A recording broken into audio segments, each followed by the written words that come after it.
Salamu alaikum wa rahmatullahi wa barakatuh. Karibuni tena ndugu jamaa na marafiki. Leo airport, mwandishi wa habari wa ICC amerudishwa pale airport kwa kukataziwa kupewa visa ya Tanzania kwa sababu alikuwa amekuja kuandika ripoti ya watu walivyokufa. Walivyomjua ni mwandishi wa habari wa kutoka ICC wakamrudisha. Sasa kama kweli Tanzania imefika kiwango hicho cha kuwafanyia watu ambao wanakuja kutoa ripoti kabisa ya ukweli na uongo, kama kweli serikali haijafanya makosa, wanatakiwa waruhusu watu waingie waje kufanya ripoti yao waondoke. Kama ni ukweli utaonekana, kama ni uongo utaonekana, lakini serikali yetu imesimama, hakuna kitu kitakachotoka nje. Yani kila kitu kinabakia humu ndani. Mnaweza mkaona yani serikali inavodili na watu wa nje. Unafikiri kweli kwa staili hiyo kutakuwa na watalii tena watakayekuja pale Kilimanjaro, au watakuja kwenye Mikumi, watakuja kwenye mbuga yoyote katika hizo safari zetu, sijui nani kuja kuangalia wanyama? Hamna. Hizo zote ni shida ambazo zitaanza kurudisha nchi nyuma. Ni kweli kama kweli waliokufa wamekufa, waliokuwa hai wako hai, lakini mambo mengine ilikuwa sasa hivi serikali, hata kama ni kweli watu wamekufa au hajafa, waanze kuruhusu waandishi wa habari waanze kuingia ndani ya nchi. Hata kama wanafanya documentary, wanaandika, waandike, waonyeshe, kwa sababu yule mtu hajui popote isipokuwa ataendeshwa na wewe tu mwenye nchi. Hata mwafanyie sehemu za kuambia bwana huyu mtu unampeleka sehemu fulani huwezi kumpeleka, lakini licha mtu kumzuia kabisa, hiyo kweli itarudisha nchi nyuma, na hakutakuwa na mtalii yoyote atakuja ndani ya Tanzania, au investors yoyote atakayeleta biashara yake ndani ya Tanzania, kwa sababu hizo ndo dictator zinakuaga katika nchi za Waarabu nyingi sana sasa hivi duniani. Zimerudi nyuma na hazina connection na nchi za nje. Kwa sababu ya hiyo walijaribu kufanya kama njia anazopita Mama Samia sasa hivi. Baada mtu kuchaguliwa anakaza kila kitu, anasema sikubali mtu wote kutoka foreigners aingie ndani ya nchi aje kufanya chochote. Sasa zile ripoti zikianza kurudi, so zinakuwa unabane. Licha ya zamani hata pasipoti ya Tanzania umeiona, ni pasipoti, ni kweli ni pasipoti yetu ina nguvu, tunaweza tukasafiria unaenda nchi yoyote, lakini kikawaida pasipoti ambazo sasa hivi unaweza kukutana na mzungu sasa hivi, iwe ni embassy iwe ni sehemu yoyote, ukamuuliza kuhusu Tanzania, anaweza akakushikia Kenya, akakuuliza Kenya, unaambia sio Kenya, mimi ni Mtanzania. Anashindwa kuelewa Tanzania ni nchi gani, ipo sehemu gani, lakini kwamba mimi ni Mkenya anakuelewa haraka sana.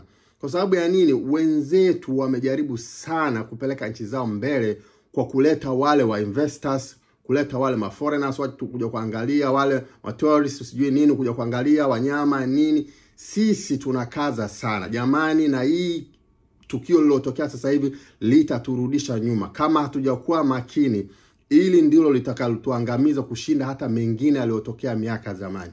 Hebu jamani tujaribu tuongee na Mama Samia. Mtu yoyote ambaye ni content creator, ni reporter, ni mtu press yoyote, please mfanye video za kuongea na Mama Samia, mtarudisha nchi nyuma. Kwa sababu ukianza kukataa kila mtu kuingia ndani ya nchi, ujue na wewe unazidi kushusha nchi yako nyuma, na watu wako wenye hata pasipoti yako itakuwa inapewa restrict katika country nyingine, huwezi ukaenda. Hizo ndo shida za sasa hivi zimewapata Iran. Ukiangalia na nchi nyingine nyingi sasa ziko na strict pasipoti zao, watu hawezi kuzisafiria kwenda nchi nyingine, isipokuwa wanaenda nchi chache tu, nyingine wanashindwa kwenda. Jamani wa Tanzania, huko tunapoelekea tutajiletea shida. Waliokufa ni wa Tanzania, waliowaua tena ni wa Tanzania, hiyo iwekeni pembeni. Lakini kibiashara sasa hivi, tukirudi kwenye biashara, inabidi nchi yetu iwape uhuru, watu waanze kuja, vijana wetu waanze kutengenezwa kazi, biashara ziwe kama vile vya zamani, investors waje watengeneze viwanda vao. Tanzania ilikuwa inajengeka, tusidanganyane. Tanzania ilikuwa inajengeka, ilikuwa inaenda juu sana. Yani miaka 10 ya sasa hivi Tanzania tungekuwa tuko mbali kweli. Yani ingekuwa kwenye Afrika hiyo tungekuwa na jina kubwa sana la kutisha, Waafrika wote tungekuwa tumewashika. Lakini kwa sasa hivi tumedrop. Sasa unaambiwa kwa siku 5 tu za maandamano Tanzania imepoteza bilioni 9. Kwa siku 5 Tanzania imepoteza bilioni 9. Sasa unafikiri kama nchi imepoteza bilioni 9 kwa siku 5, kama investors wote tena wakisimama, hakuna investors inaingia, tutabakia tu kwenye magimbi, mihogo na machungwa ya kwetu ndani kwa ndani.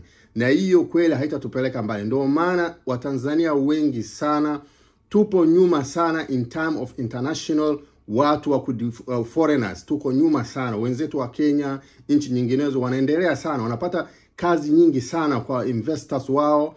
Sasa hivi ukiona Apple Kenya ipo, Tanzania hatuna Apple. Ukiangalia yani ukiangalia katika world limit, kwa mfano kama unataka kufanya labda watu wa TikTok au wa social medias kutoa zile hela zao nini, hatuna zile mambo ya PayPal, zile zote hatuna. Lakini wenzetu Kenya hapo mlangoni wako nao. Hizo zote ni kwa sababu ya nini? Serikali yetu ilitakiwa ifanye challenge na nchi nyinginezo, waanze kututengenezea na sisi vijana wa Tanzania tuanze kwenda juu sana. Sasa hivi mtu wote Mtanzania akiwa na YouTube au akiwa na TikTok, mpaka akaunti yake aipe mtu wa Marekani, mtu wa nchi za nje. Lakini ndani ya nchi hawezi katoa hela. Hizo zote ni shida ambazo tuko nazo ndani ya nchi. We don't have Apple, we don't have anything. Hatuna access nzuri ndani ya Tanzania. Na hivyo vitu mnaanza kufanya sasa hivi ndio vitazidi kuturudisha sana. Bwana, tujikute haraka. Mimi siongelee kuhusu Mama Samia sasa hivi, siongelee kuhusu nani. Naongelea as a general nchi kabisa. Naongelea kujumla nchi nzima tunavyotaka kuendelea na maisha yetu. Maisha yetu tukiwa hivi tutarudi nyuma. Naambia ukweli washikaji zangu, naambia ukweli. Kwa style hii tutarudi nyuma sana. Hebu tuanze kujitafakari, tuanze kupata zile biashara zetu ndogo ndogo. Naelewa kipindi watu wazungu wakija pale Kilimanjaro, wakienda huko wakipelekwa mbugani huku, watu walikuwa wanapata posho zile. Sasa hivi zile zote zitasimama kwa sababu kila mchi, wewe unakumbuka kama embassy ya Marekani ipo ndani ya Tanzania, ikawaambia wale wa Marekani wale wako na pasipoti za Marekani, wakaambia bwana kaeni ndani. Akaongea na wananchi wake akaambia bwana waliokuwa na pasipoti ya Marekani kaeni ndani. Na unaelewa hizo ni vitu ambavyo vinaletaga corruption ndani ya nchi. Na kesho na sasa hivi ICC baada ya kurudishwa airport ni vitu vya kuturudisha sisi nyuma. So tuweni makini sana kwa Watanzania. Na watakia siku njema. See you next time guys. Bye bye.